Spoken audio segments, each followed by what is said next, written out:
Okay, guys, for this, this is a snap shooting drill. You can do this at your house. You can do it at your field. You can do it by yourself.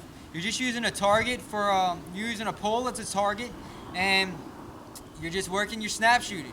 I recommend that you do this on your right and your left side. Don't just stick to one side. You definitely want to be able to be diverse when you're doing this, using both sides.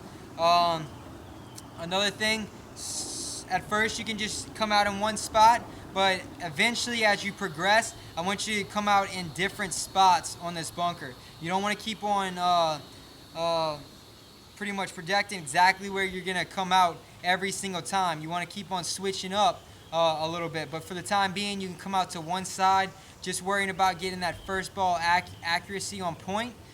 Then you can kind of step it up and do something a little bit better. As well, whenever you're doing this, at first you're going to see me shooting one ball. I'm going to come out because I want that one ball to be on point. If you don't have a lot of paint, obviously you can just do the one ball. But eventually, you're going to want to step up where every time you're snapping, you're shooting at least 2 to 3 balls at that target. The main reason why is the more shots that you can come out on a single snap, if you can send 3 balls down there compared to his one, you're going to have a higher probability of eliminating your opponent. It's just pretty much the law of odds and probability. If you're shooting one ball, you have one chance to shoot him. You're shooting 3 balls, you have 3 chances to shoot him. So understand that every time you exchange in the game, I want you to get into a pattern where you're not just one balling out on the opponent, but you're shooting 2 to 3 balls at your opponent to try to eliminate them from the game. You're going to see a lot more kills this way, and your game's going to definitely step up by a lot. But I'm going to run through this drill for you. I'm going to show you my pole that I'm shooting at, and you can do this, like I said, at your house. You can do it at the field. Your whole team can do it. But it's a great drill to get more accurate. Okay, guys, so I'm going to show you my target, and I'm going to be standing back here behind the tower that you see right here. And my target is set up in that 50 can. You can see that pod sticking out right there.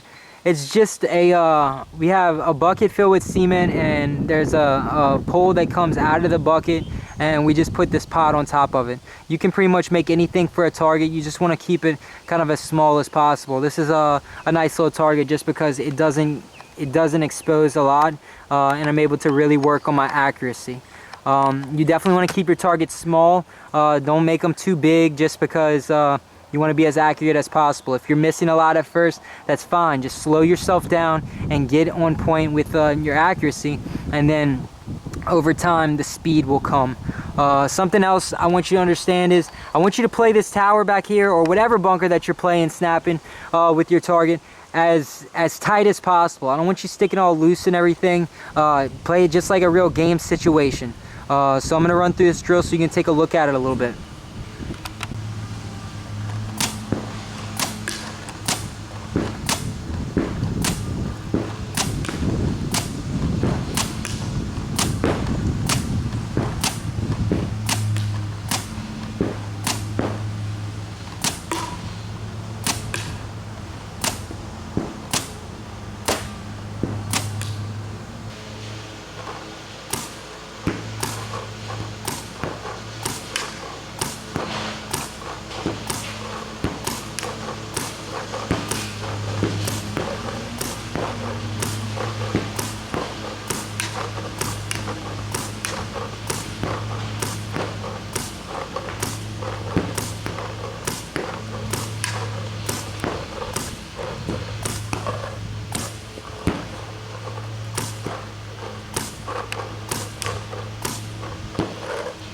Okay, so that's very basic.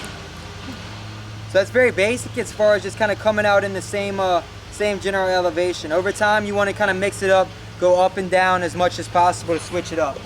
Now what I'm going to do is I'm going to start throwing multiple balls down there. Like I was talking about earlier, the more balls that you throw, the higher probability of odds you have of shooting your opponent. So now I'm going to throw a few down there at it.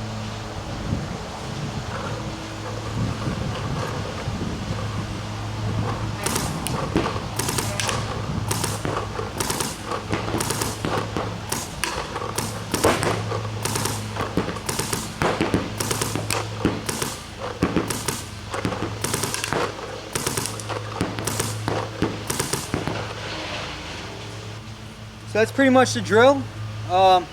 Again, you're working on accuracy for this. Over time, you're gonna get better and better. If you're not accurate at first, well, slow down, and then over time, you're gonna get more and more accurate. Like I said, the accuracy should come first, and then worry about your speed as you progress.